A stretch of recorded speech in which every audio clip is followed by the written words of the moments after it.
So, I've been interested in creepypastas for a very long time, and I came to wonder about whether or not I should read one of my own. Well, today I'm going to read one of my absolute favorite creepypastas to date. Kagome. Translated from Japanese to English, it means circle you, circle you. Gateway of the Mind is a well-known creepypasta. A bunch of scientists attempting some unbelievably literal interpretation of a figure of speech. This experiment was performed promptly after World War II ended, and seems to fit in with the long line of strange experiments performed by the Nazis during and or post-war. The Nazis' reign was famous for its backdoor scientists and occult researchers. Special expeditionary divisions of the Reich were often sent out in search of artifacts or locations of occult or religious significance. Meanwhile, in Germany, bunkers were assembled and mansions and castles were fitted with labyrinths and dungeons, which were filled with strange experiments and research notes. Whenever the Allies found these places, they were often gutted, burned, or otherwise destroyed and abandoned. Whenever a lab was found intact, the research was often incoherent or missing, or later destroyed by the Allies to prevent the Nazis from recovering any hidden data. A lot of the Nazi experiments were kept under the radar until recently. Veterans who served as guards to the labs and ritual zones have explained what they have seen, or folders and books have been uncovered in boxes and crates belonging to the scientists. A fair few of these contain a common research goal. Exactly the true power is often up to debate, but it appears that it is often described in Nazi research as quote-unquote immortality, unable to die, invincibility, or other factors surrounding losing the capability to die in some way or another. The larger part of this research was actually legitimately based certain doses of chemical compounds to aid blood flow in aging people. First concepts that are now used in today's transplant surgery, grafting, ointments that renewed skin, antibodies to various diseases, and fitness and dieting research. However, one set of crates discovered in Hamburg in 1999 went way off of this research style. This stuff crossbred with occult experiments and immortality research. The introductory files and proofs of concept of the research begin with the principle that the brain controls the body completely and wholly, and as the body slowly degrades around it and continues to function. Further statements say that the reason the body is left to degrade is because the human brain is, quote, set on a biological timer. Such is why butterflies can only live a day, yet insects can often last longer. The brain tells us to die.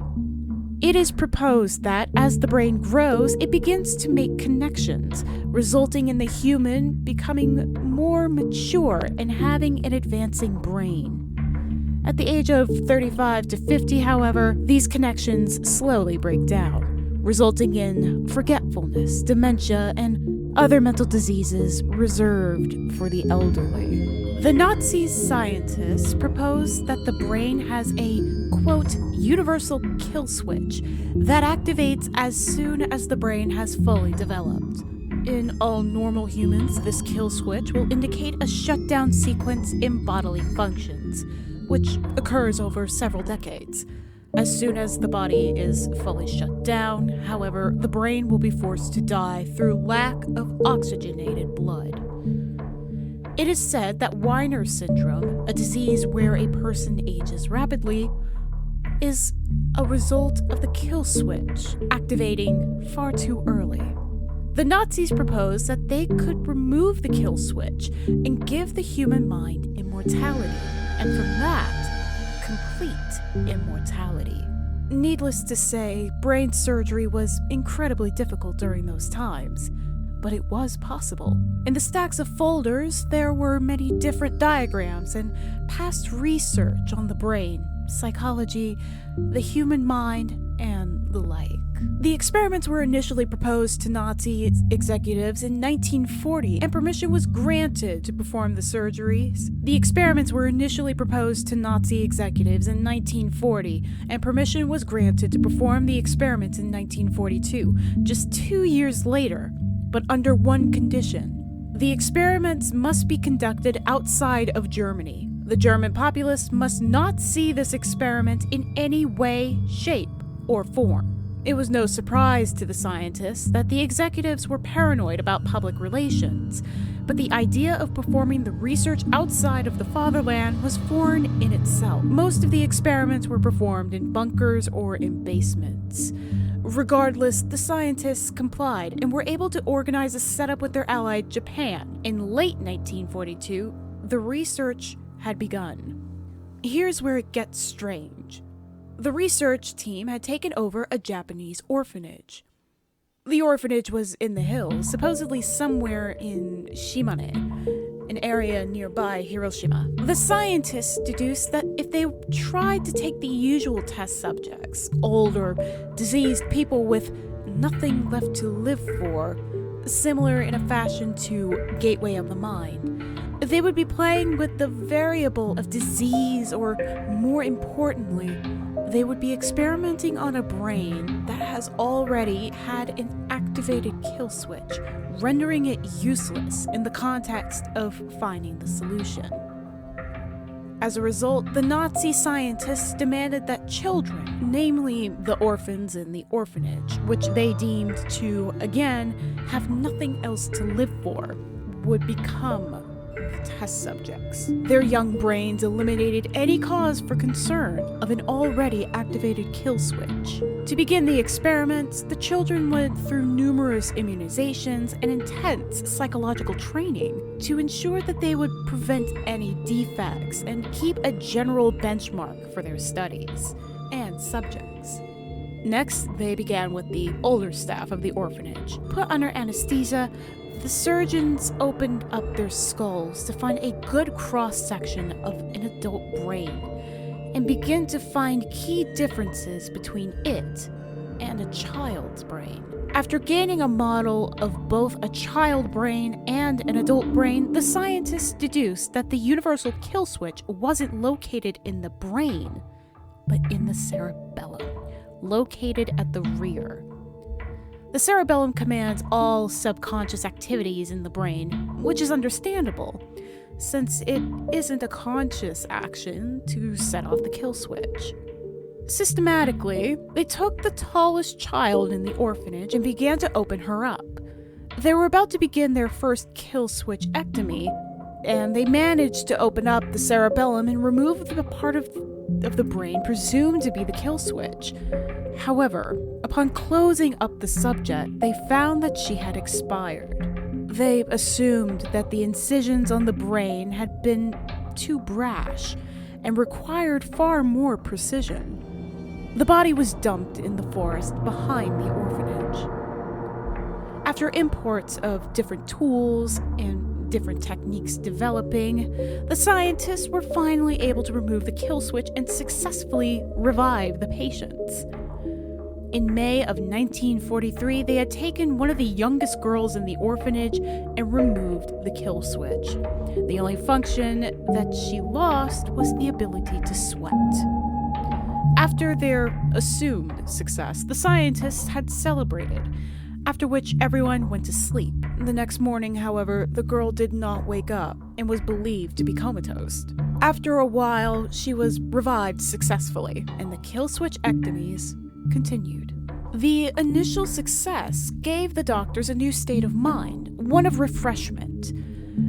They were able to continue their experiments with the ease of mind that the theory was proven. Well, so they assumed. Before the doctors continued their removal research, and they commissioned several doctors in from Moscow, Russia, who were trained in the practice of bodily revival. Technically zombification, however, it relies on the principles of using electric shocks and artificial hearts to power the body back up.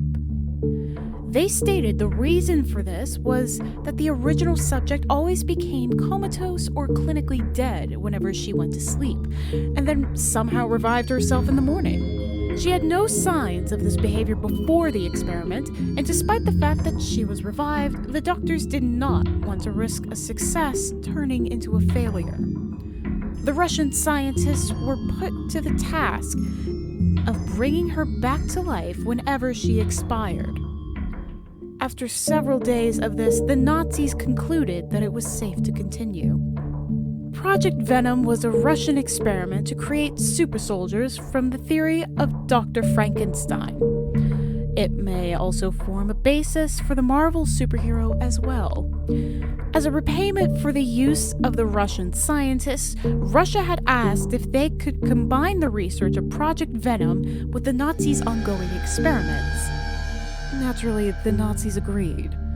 However, the limited number of orphans was debilitating, as the Nazis required so many of them and could only offer a single girl. The Russians were content and began their proof of concept. They had artificially created an arm over in Moscow, which was on its way to the orphanage to be grafted on, to prove that amputation and replacement could work. In the meantime, the Russians had to prepare for this. How? The girl's right arm was amputated. Mysteriously, shortly after, the Russian scientists packed up their equipment and left. The replacement arm never came, and the girl was left with a bandage strapped over her kimono perpetually. The Russians were said to have left with a fearful haste, as if the air had suddenly turned too cold for their tastes. One child out of the whole orphanage did not approve of the scientists' presence. In her acts of rebellion, she stole paperwork and ripped it to shreds, broke glassware, and wrecked surgical theaters. Despite her young age, which was 8 years old, and her size, she had a surprising capacity for destruction.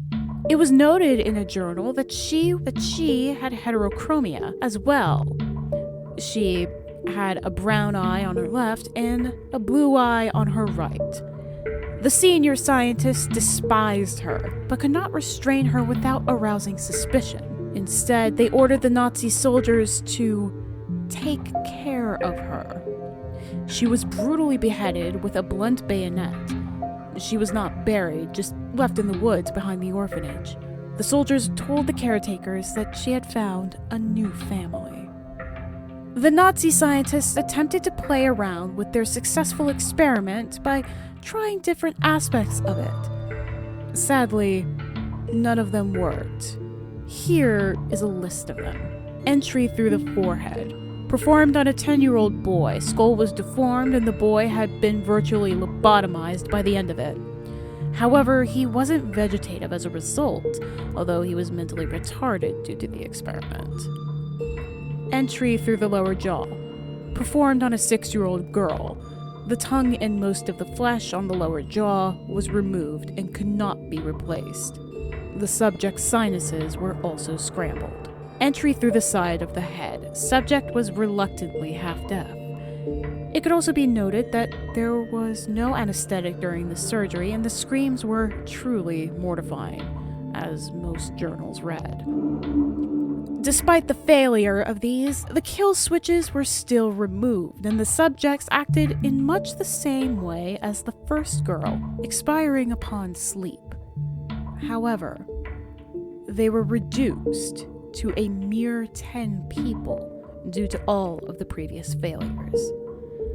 This is including the caretakers, and they had performed surgery on all of the children.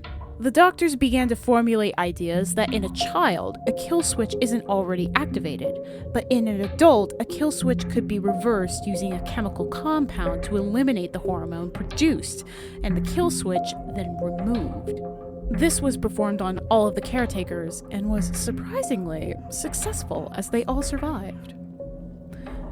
During the experiment, scientists were told to watch over the successful children and monitor their behavior. This part gets freaky. The next part I am about to read is an entry from one of the Nazi scientists. They appear normal at first, just like any of the other children, playing cheerily, learning normally, but when separated from the others, they seem off. They stroll carelessly around with a blank smile on their face, their eyes looking straight at you. If you approach from behind, their heads snap around with ungodly speed for a moment. You could almost see an expression so vile on their face that it makes you want to cower.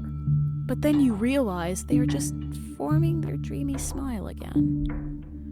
Another thing is that they follow us, but only when we are on our own. After finishing on my typewriter and heading to my room, I am often given a fright by one of the children standing several meters down the dark hallway, staring at me. When I go off to my room, she follows me and I shut my door, jam a chair behind it, and then I sleep safely. It feels like there are ghosts at night. And the funny thing is, I keep seeing one child with reddish hair. I keep asking who the child is the next morning, but the caretakers say they haven't had a child with reddish hair for a while. They also seem to be playing a game a lot more than when we started. I haven't got much knowledge of Japanese, but it seems the game is named Circle You, as described by one of the translators. A group of children surround one child who sits in the center alone. They link arms and begin to move in a circular manner around the child, making scary faces at them and singing an eerie chant.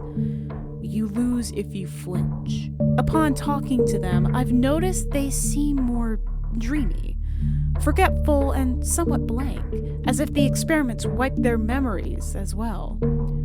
But it's not an innocent type of dreamy, rather something more sinister. They stare at you with wide eyes and ask you questions never thought they would know.